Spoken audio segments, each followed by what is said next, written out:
everybody, Doug Alexander here at Oakworks, and we're shooting some video today that feeds into my head, neck, and jaw masterclass. So we're going to be doing a bunch of TMJ things. But we do have this fabulous table, and talking with Oakworks, we decided I'm going to come back and I'm going to do a whole thing around postural drainage of lung congestion for people with chronic bronchitis and so on. So we're starting off with Molly in this position. But the thing you need to realize is that the lungs have got these terminal bronchioles that bring air in and out of them. And then you've got these areas where the gas exchange occurs. And depending upon what area of the lung you're at, then you could have these terminal bronchioles oriented in different ways. So it's important to position the person in different angles in order to get proper drainage.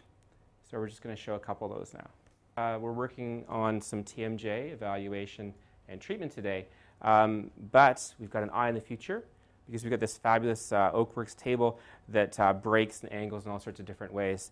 So I'm coming back soon where we'll do a video on assessment and treatment for people with chronic congestion in a lobe of their lung.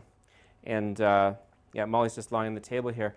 But if you look at the lower lobe of somebody's lung, then what you find is that the lung parenchyma, which is the sort of the many outpouched area that the gas exchange happens in, drains into a terminal bronchiole.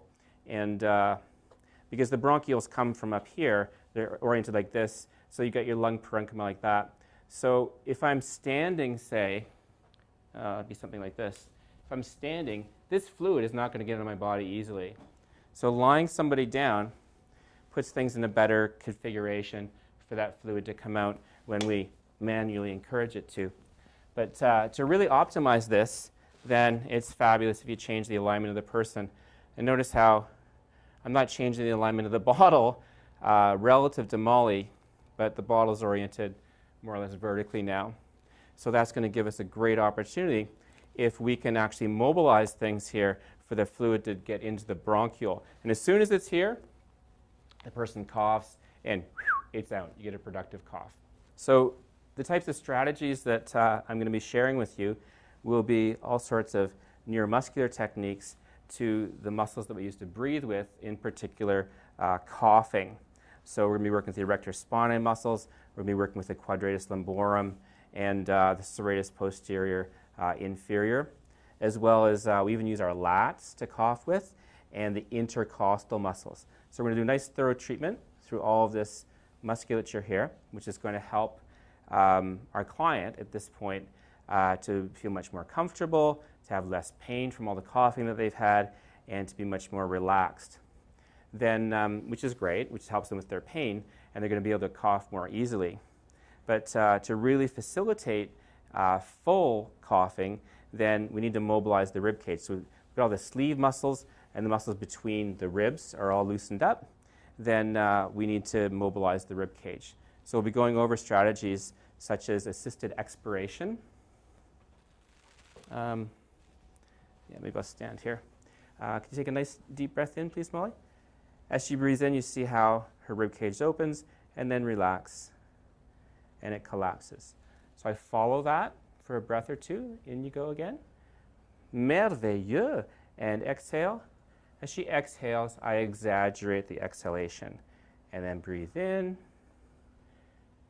And exhale. Ah, ah, ah, ah, ah. And in you go. And exhale. Okay, so if her lung was full of fluid here, she'd be coughing productively right now. Every time I go, every time I encourage the fluid to go. So that's assisted expiration. And then we've got percussion techniques as well. So percussion techniques are designed to create vibration into the body. So it's not that we're trying to hit the surface of her. We want the technique to go into her body. So generally this is done with cupping. So the cupping should have a sound. It's not the slappy sound, but it's a cup. So